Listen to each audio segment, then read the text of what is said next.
माननीय विधायक बाबू बलि, श्रीमती मीना कामत जी, माननीय पूर्व सांसद धीरेन्द्र चौधरी जी, माननीय पूर्व विधायक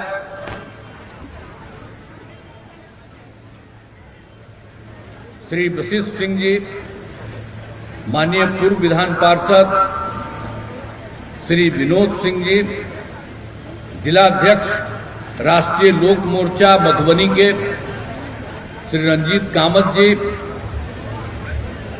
लोक जनशक्ति पार्टी रामविलास मधुबनी के जिलाध्यक्ष श्री संतोष पासवान जी,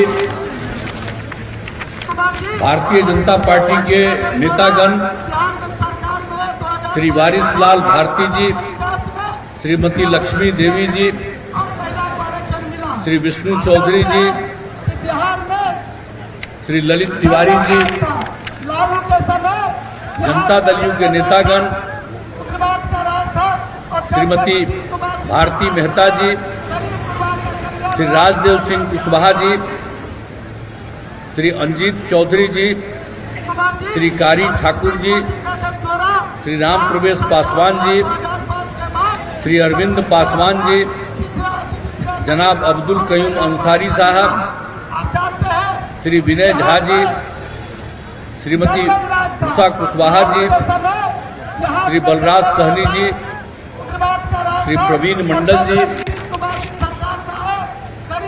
और इस कार्यक्रम में उपस्थित सभी सम्मानित नेतागण, सभी सम्मानित जनप्रतिनिधिगण, मेरे प्रिय साथियों, प्रिंट एवं इलेक्ट्रॉनिक मीडिया के पत्रकार मित्रों, छायाकार बंधुओं और इस कार्यक्रम में उपस्थित बहनों एवं भाइयों, आप इस मौसम में गर्मी के समय में भी आप यहाँ उपस्थित हैं, तो आप सब बहनों भाइयों का मैं स्वागत करता हूँ, आप सबका मैं अभिनंदन करता हूँ। और आप जानते हैं कि हम तो आए हैं आपसे कहने के लिए कि हम लोगों के उम्मीदवार श्री रामकृष्ण मंडल जी को आप विजयी बनाइए। और आप जानते हैं कि हम लोगों ने तो जितनी सेवा की है 5 के नवंबर के बाद से, और उसके पहले जिनको मौका मिला और आजकल आके आपसे वोट मांगते हैं, लेकिन वो क्या किया उन लोगों ने आप जानते हैं। 2005 तक 15 साल राज, उसके पहले कांग्रेस का तो क्या हाल था, शाम में कोई घर से नहीं निकल पाता था, हिम्मत नहीं थी किसी को निकलने की।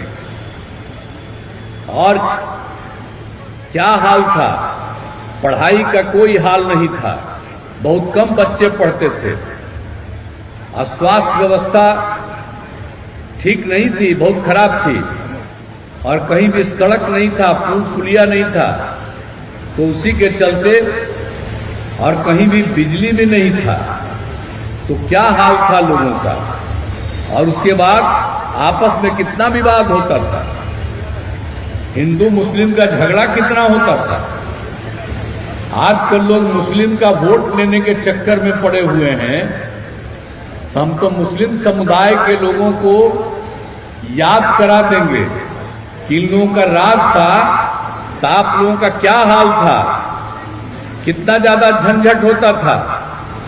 लेकिन हम लोगों ने सब चीज को समाप्त किया और यहाँ पर पढ़ाई का भी काम शुरू किया, शिक्षा के और स्वास्थ्य के क्षेत्र में सब तरह से काम किया। आप जानते हैं पहले पढ़ाई नहीं होती थी, अब 5वीं कक्षा में भी गरीबी के कारण लड़कियां पढ़ नहीं पाती थी। अब उसके बाद जो हम लोगों ने स्थिति बनाई और उसके बाद जो स्थिति आई है, अब कितना ज्यादा लड़कियों के पढ़ने का इंतजाम हुआ।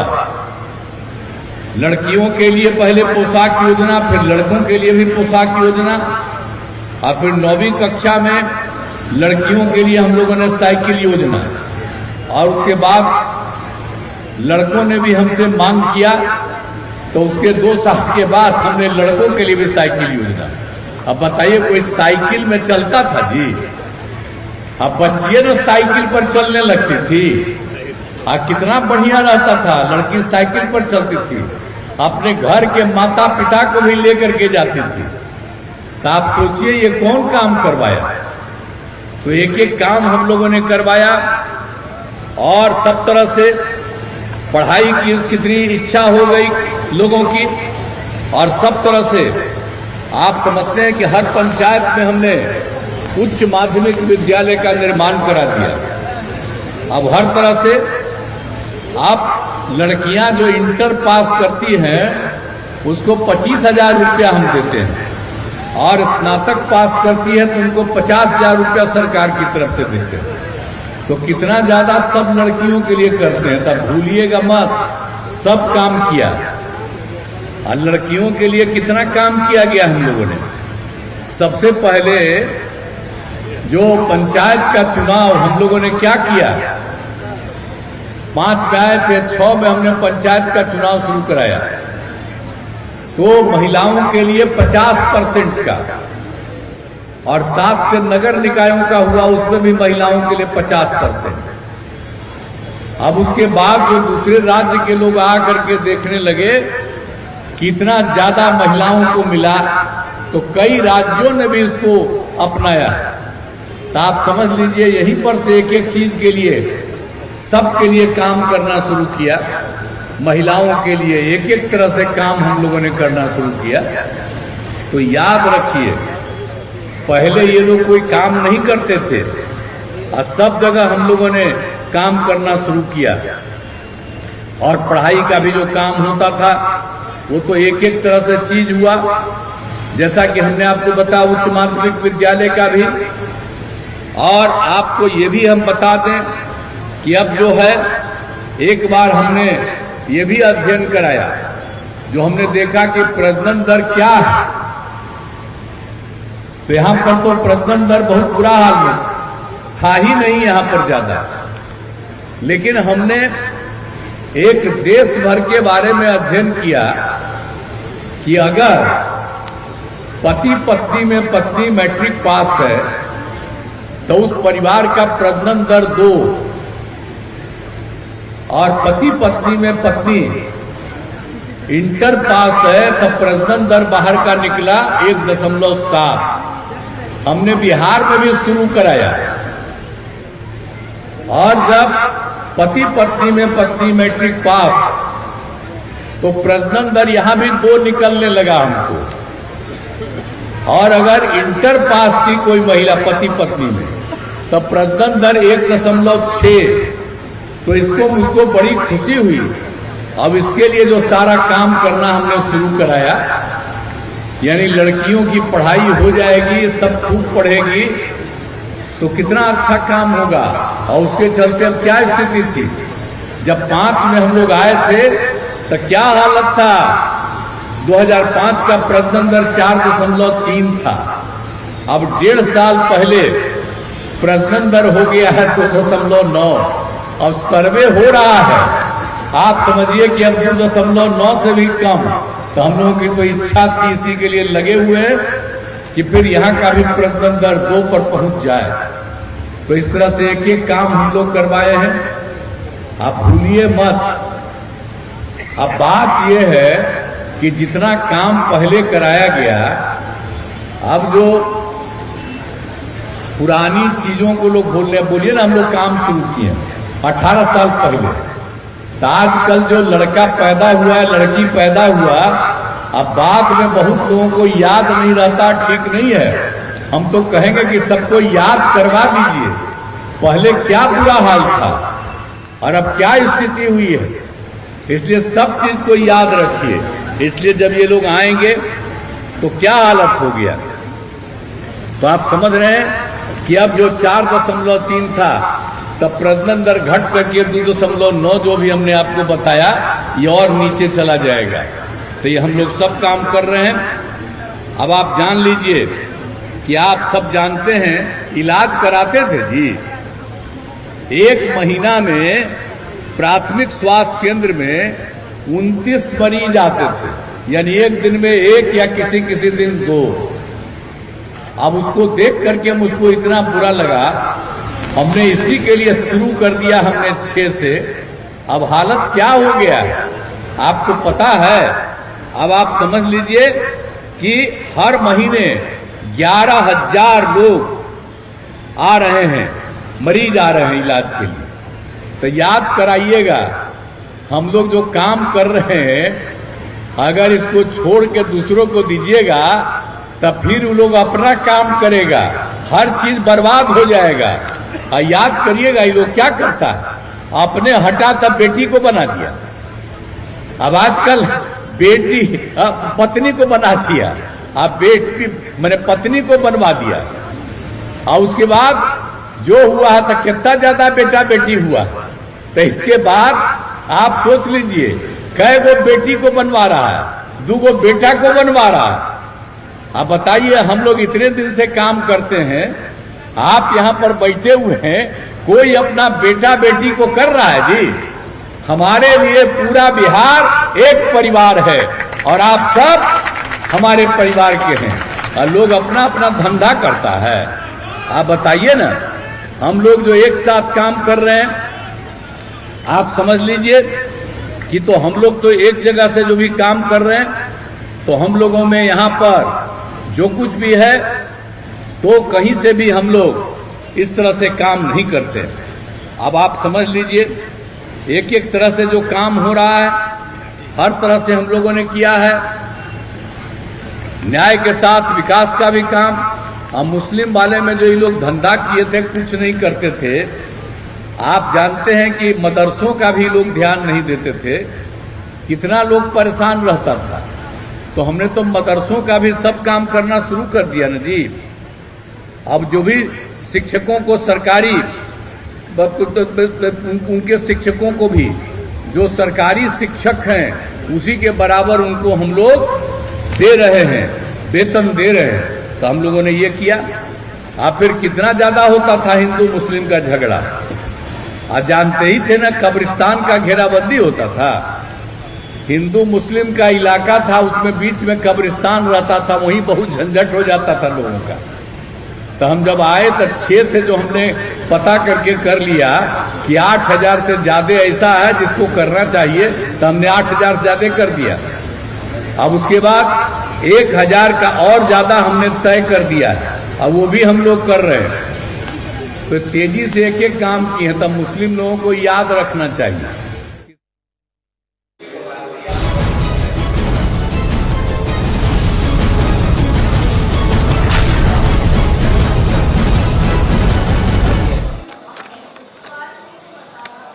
तो सीएम नीतीश कुमार को सुन रहे थे आप, जो एनडीए प्रत्याशी के पक्ष में वोट की अपील कर रहे थे। बढ़ते हैं आगे और इस बीच रुक कर लेते हैं बड़ी खबर की। बड़ी खबर आपको बता दें, केंद्रीय गृह मंत्री अमित शाह के बयान को लेकर बवाल मचा हुआ है और उस बयान पर अमित शाह की तरफ से कहा गया है कि फेक वीडियो वायरल करके उन पर झूठ फैलाया जा रहा है। अमित शाह ने आरक्षण खत्म करने के आरोपों को पूरी तरह से निराधार बताया और कहा है कि धार्मिक आधार पर आरक्षण देश के संविधान के खिलाफ है। अमित शाह ने कहा है कि SC, ST और OBC आरक्षण में कांग्रेस ने डाका डाला है। अमित शाह ने यह भी कहा कि जब भी इन राज्यों में हमारी सरकार आएगी, हम धर्म के आधार पर आरक्षण को खत्म करेंगे और इन राज्यों में SC, ST और OBC को न्याय दिलाएंगे। कांग्रेस पार्टी एक झूठ फैलाकर जनता के बीच में भ्रांति पैदा करना चाहती है। मैं ये बात स्पष्ट कर देना चाहता हूं कि Bharatiya Janata party ST, SC, OBC के आरक्षण की समर्थक है और हमेशा इसके संरक्षक के रूप में अपनी भूमिका निभाएगी। ये बात नरेंद्र मोदी जी ने भी कई बार सार्वजनिक भाषणों में स्पष्ट की। एसटी, एससी, ओबीसी के आरक्षण में किसी एक राजनीतिक दल ने अगर डाका डाला है तो वो कांग्रेस पार्टी ने डाला है। भारतीय जनता पार्टी स्पष्ट रूप से मानती है कि धर्म के आधार पर आरक्षण संविधान सम्मत नहीं है, गैर संवैधानिक है, और जब भी इन राज्यों में हमारे पास अधिकार आएगा हम ये धर्म के आधार पर लादे गए आरक्षण को समाप्त कर कर एसटी, एससी और ओबीसी को हम न्याय दिलाने का काम करेंगे। तो आपको बता दें, आज केंद्रीय गृह मंत्री अमित शाह की तरफ से यह बयान सामने आया है। आपको बता दें, आरक्षण के मुद्दे पर केंद्रीय गृह मंत्री अमित शाह ने कांग्रेस पर बड़ा हमला किया है। गुवाहाटी में अमित शाह ने कहा है कि कांग्रेस मेरा एक फेक वीडियो वायरल कर झूठ फैला रही है। अमित शाह ने आरक्षण खत्म करने के आरोपों को पूरी तरह से गलत बताया और इसके साथ ही उन्होंने कहा कि धार्मिक आधार पर आरक्षण देश के संविधान के खिलाफ है। आपको बता दें कि पीएम मोदी ने भी कहा था कि कांग्रेस का जो मैनिफेस्टो है वो मैनिफेस्टो नहीं बल्कि मुस्लिम लीग है। उन्होंने कर्नाटक में ओबीसी के आरक्षण में सभी मुसलमानों को शामिल करने पर भी हमला बोला था।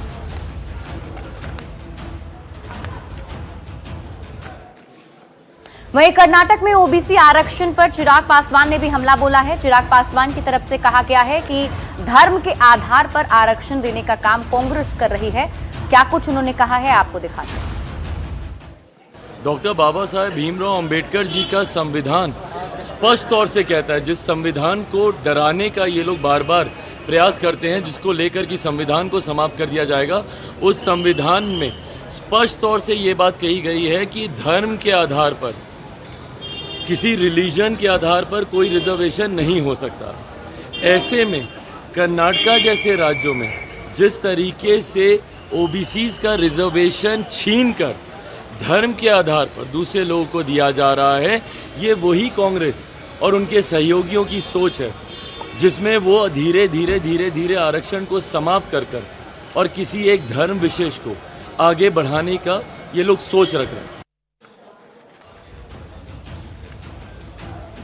और इस बीच आपको बड़ी खबर बता दें, जैक की तरफ से रिजल्ट जारी किया गया है। इस वक्त की बड़ी खबर सामने आ रही है। 12वीं के रिजल्ट जैक बोर्ड ने जारी कर दिए हैं। 12वीं के रिजल्ट बताया जा रहा था कि आज जारी होने वाले हैं और देखिए तीनों संकाय का रिजल्ट जो है वो जारी कर दिया गया है। तो रांची से आपको इस वक्त की बड़ी खबर बता रहे हैं। साइंस, कॉमर्स और आर्ट्स का रिजल्ट जारी कर दिया गया है। 3 लाख से ज्यादा बच्चे इसमें शामिल हुए थे और उन सब का इंतजार अब खत्म हुआ। जैक ने 12वीं का रिजल्ट जारी कर दिया है। तीनों ही संकाय के रिजल्ट जो हैं वो जारी कर दिए गए हैं। साइंस, कॉमर्स और आर्ट्स के रिजल्ट जैक बोर्ड ने जारी कर दिए हैं।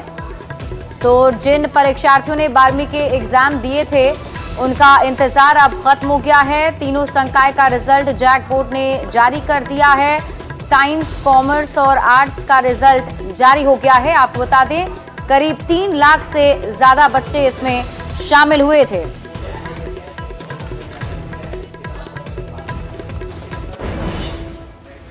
और यहां रुक रहे एक छोटे से ब्रेक के लिए, जल्द लौटते हैं वापस।